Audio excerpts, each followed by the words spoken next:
is the only sport where unknown competitors turn into modern-day gladiators, where the roses rise through the concrete of deadly fists.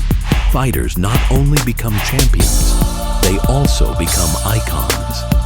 The Unprofessional Experts podcast is committed to delivering raw, unfiltered content solely focused on the world's most unforgiving sport. So without hesitation, be sure to subscribe, like, and follow to our podcast. With that being said, God listens to our podcast, so should you. You're welcome. Flames don't intimidate us. What do? We control the flame. In the red corner, we have the global phenomenon, Dave O, the Destroyer. In the blue corner, we have the legendary JMC. Welcome back, fight fans. It is the Unprofessional Experts podcast. Go ahead, like, follow, subscribe, tell a friend, tell a best friend, tell a grandparent, tell a cousin, tell a random pet about our brand new episode streaming now, because if you do not, we will literally jump you in real life. So if I see you in Walmart, I'm gonna ask you, did you subscribe? If you say no, put your guard up, because it's a problem, right? Everywhere, literally anywhere. Just search the Unprofessional Experts podcast. Tapped in. You ready, bro? Let's do it. Let's get it.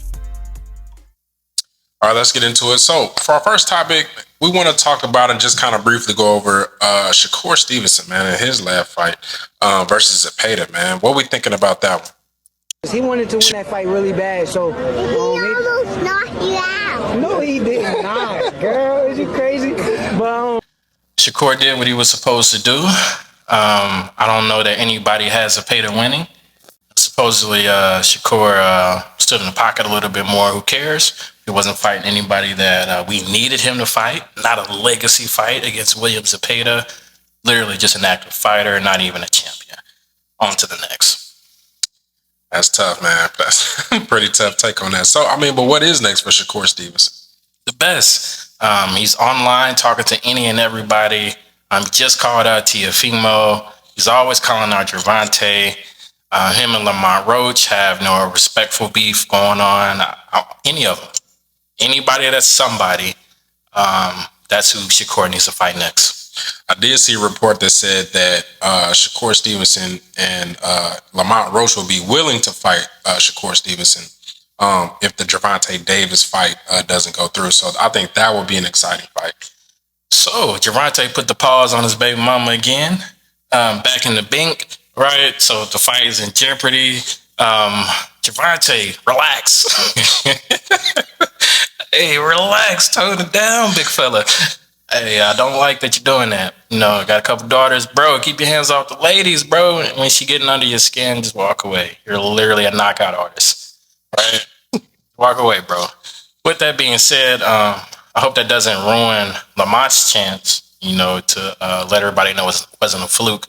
And they also had a good undercard for that one with O'Shaquie Foster and Stephen Fulton. And so I need that card. So hopefully that fight is still on. If not, let's get Lamont in there with another big name. There's no reason for him to go back into the shadows. Yeah, hopefully Shakur Stevenson, if the Gervonta Davis fight doesn't pan out, but we definitely need Lamont Roach, Gervonta Davis too. Definitely need that one. Moving on, definitely want to talk about Edward Berlanga. And somehow Berlanga looked at himself as being this invincible fighter that will be able to destroy everyone. And when you look back at his career, there was no real reason, justification for him to feel that way. So he got shown up by a very good fighter, and he lost that fight. That doesn't mean he still doesn't have some good fights in him, but he realizes, I think, that unless he's completely delusional, that he's not Superman. They're in disbelief of how bad I beat him up, that they've had to stoop that low to accuse me of being a cheater. And what happened to him? By what's this guy's name? Shiraz? Hamza Shiraz. Hamza Shiraz. Man, shout out to Hamza, man. Shout out to Hamza. He did his thing versus what I like to call Big Mouth. Edward. Is it Edgar? Edward? Which one? Edgar de Berlanga. Man, what happened? So he's out of New York. He reps Puerto Rico. He got cooked. And if you haven't seen it, I like to drop clips here. I'm not going to drop a clip of that, right? Because the zone likes to copyright. And so they're like, hey, this is our content. Y'all not stealing it.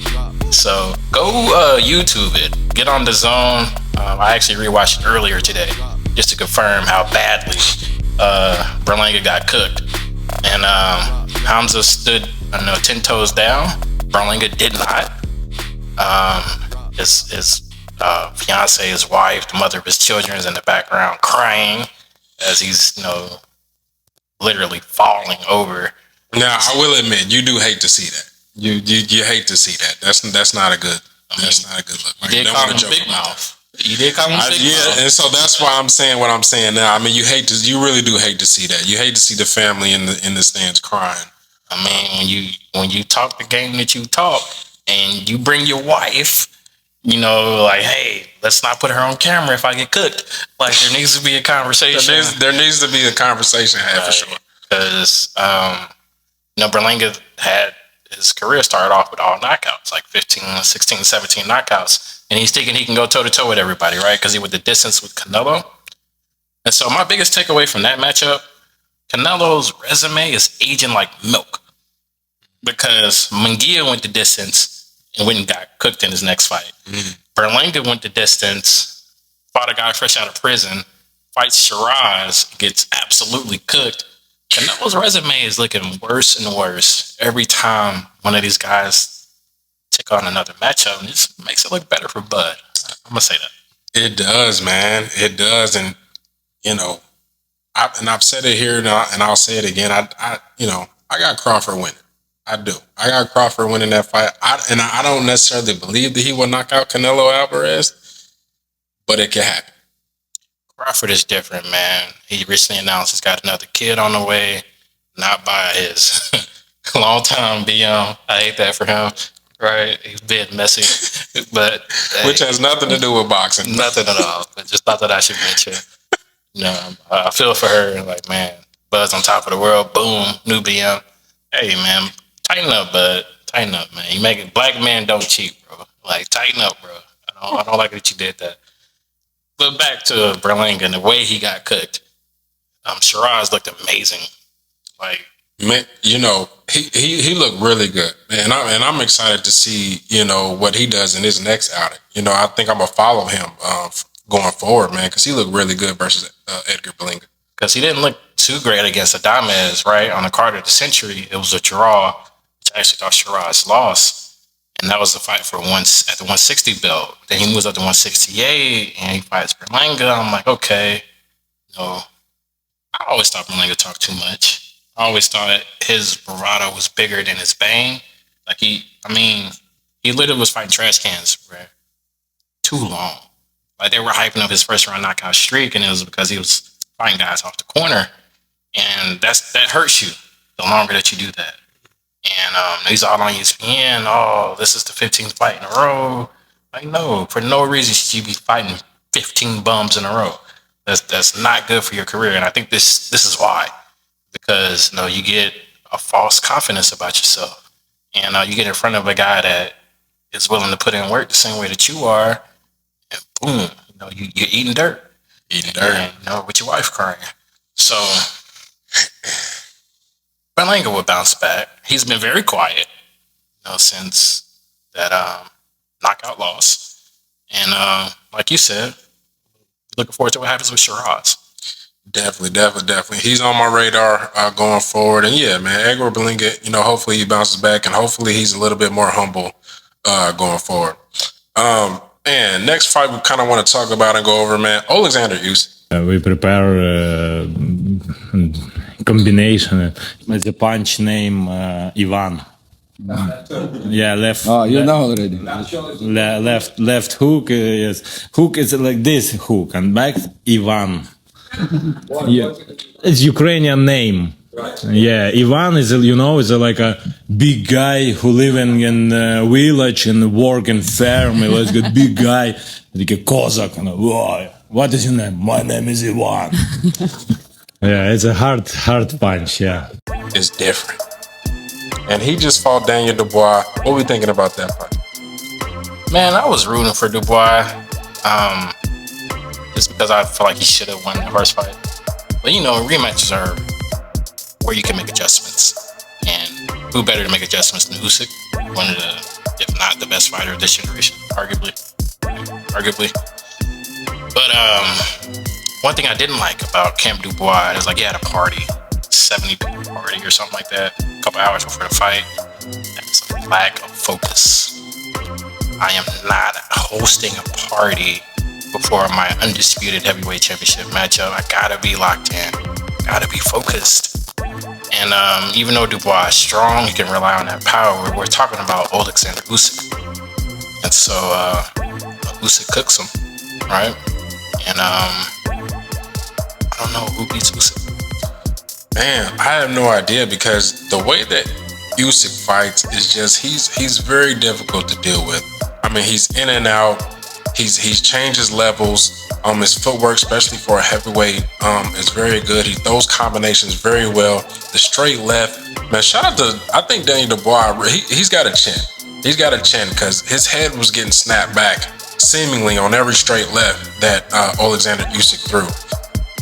So yeah, shout out to Daniel Dubois' chin for standing up as long as it did. Because Alexander Usyk, and it doesn't look like he's cracking all that hard, but those shots, man, when those shots come through, man, they're snapping. So, but yeah, man, just in that southpaw stance, the way that he boxes, kind of that European in and out style, with his hands up, man. Alexander Usyk, I don't know, man. I don't know who you could put in there. I saw something about maybe Joseph Parker, maybe them trying to line something up with Joseph Parker, but personally, I don't think Joseph Parker has what it takes to beat Alexander Usyk. Even though I think Joseph Parker is a good fighter, he's a good heavyweight fighter, but I just right now, I mean, even at 38 years old, which Alexander Usyk is 38, he's just not looking like anybody's gonna stop him anytime soon. So, man, shout out to him, undisputed heavyweight champ of the world, man. He deserves it, man. Round of applause for that show that he put on against Alexander Usyk. Got dropped again with another slightly low body shot. Took his time getting up, which you should do. Which I think boxers should learn how to do. It's okay. Take your time. Take all the time that the referee gives you in order to get yourself back. Debatable whether it was truly another low blow or not, but. He got back up and did his thing. So shout out to Alexander Usyk. I want to do a poll. And it's time for the people to chime in. Who do we want Usyk to fight next? I'm gonna throw a couple names out there, right? One being Jake Paul. Two being Joseph Parker, former WBO champ, on the comeback streak. Tyson Fury. I think they've already fought 2-3 times. Anthony Joshua, they've already fought a couple times. Who does Usyk fight? If I miss a name, throw a random guy in the comment section. Do we just bring out somebody out of retirement that has no business? Does he fight a Vander Holyfield or something? Mike Tyson. Mike Tyson. Who does Usyk fight? I think he's accomplished boxing. Yeah. So it's just really interesting to see what he does moving forward. Go ahead, comment below. Let us know what you think about the future of Alexander Usyk. Shout out to Ukraine, man. So our fantasy matchup that we got for y'all today, we're gonna take it back to women's boxing, man. We're gonna talk about the GOAT. She's killing it right now. She's actually gonna be fighting tonight, so shout out to Clarissa Shields. But we got Clarissa Shields, man. There's been a little bit of talks, man, about her, rumors, rumbles, whatever you want to call it, about her fighting Layla Ali, the 47-year-old Layla Ali. What are we thinking about that fantasy matchup? Do you think she need a year? No, she needs till January, February. That's the timeline. She needs 6 to 8 months. She said out her own mouth that she's in shape. She can come back She told me that I'm too small for her. I'm not skilled enough for her. She punched too hard, and if she comes to get me, I won't be able to keep her off me. So stand on that. Take this $15 million and come get your ass whooped. If Jake Paul can do it, so can Clarissa Shields. Layla is a known hater of Team Quote. Off tops, like she's not that. So sometimes you actually do need to pop out and show them. And so, do I want to see it? Absolutely not. But if it happens, I will watch it. Definitely gotta watch it. Because, like before we recorded, you were speaking on it. It's like, man, how does Layla even fight? Right? Is there footage that we can go back and look at? I don't know. Gotta admit, I have no idea. I have not watched Layla Ali fight, so I would have to go back, and check out her resume, check out the footage. You gotta break out some VHS tapes. You might, to see Layla footage. You might need to, man. But I have to just assume that she got nothing coming for Clarissa Shields, right? And right now in 2025. Now, maybe 20 years ago, but, right now, I don't think she has anything coming for Clarissa. When was the last time Layla even fought, right? So I feel like it's a cash grab on both sides. If I'm Layla, I'm taking it, right? I'm 47. Like, nobody's expecting me to win. She's demanding $15 million. Yes, absolutely. Easy money. Easy. I'm taking a dive. If I'm Layla Ali. Well, you still Muhammad's daughter. You can't go in there and take a dive. And that's literally all we're going off of. Oh, this is the GOAT's daughter, and she's gonna fight the best fighter of this generation. You still can't go in there and take a dive, man. Man, I'm going in there. I'm pulling my Achilles within 30 seconds of round one, and I'm walking out of there with my $15 million. No, Clarissa has to knock me clean out. Joke's on y'all. I done conned y'all into giving me $15 million to fight this woman. You're going to tarnish the Ali name, man. You can't go out like that. To her grandkids with $15 million more to spend on them. And of course, Clarissa would take it serious to try and knock her out. And I think she would. Shout out to Flint. Big shout out to Flint. I hope Clarissa puts in work tonight. But, man, I don't want to see it, but I would absolutely watch it, if that makes sense. And, hopefully, we got to keep talking about it. I think that's the only way it happens. If we keep it on the forefront of the boxing community, like, hey, Clarissa Shields, Layla Ali, another all-women's card. We just had one historically here recently. Let's do it again, right? Let's do it in Flint or Kentucky, right? Do it in Kentucky. There's like a Muhammad Ali Center. Yeah, do it in Louisville. Yeah. Yeah, let's get in the gym then, Layla. Let's get in the gym. Get ready for this Clarissa Shields Netflix bout. Right. Live on Netflix without the buffering. Man, let us know what you think. Yay or nay. Do it, don't do it. I think Layla should take a dive. What do you think Layla should do? Either way, Clarissa's going to be Clarissa. So you know she's going to put in work. Chime in. Let us know how that bout goes down. With that being said, man, great recap on all things boxing, interesting stuff. Thinking of senior citizens, Pacquiao just fought to a draw, right? Barrios is not looking like the best champion at 147, but let a 76-year-old Manny Pacquiao get in there and fight you to a draw is crazy. And arguable decision, that people are saying Pac-Man should have won. Interesting, to say the least. That is debatable. I thought Pac-Man was doing his thing. I don't know. Like you say, it's debatable. It's possible that Layla Ali could shock the world, right? It's possible, man. What better time than now? They just say, hey, let's do it. Let's put in work. We are the Unprofessional Experts Podcast. We're on Spotify, Apple Podcasts, YouTube, Pandora. There's actually random apps that we're on that I don't know, right? If you get on like Google Music or something, just search the Unprofessional Experts Podcast. We'll actually pop up. Your CL logo is right there. Some gloves and a microphone because we talk about boxing, right? All you got to do is just search. I'm going to say it again. Unprofessional Experts Podcast. If you're on socials, Instagram, TikTok. TikTok is crazy. Facebook, man, tap in with us. All things boxing. We're going to get previews, reviews. We're going to talk that talk about this amazing sport that we love. For now, that's all we got. Until next time.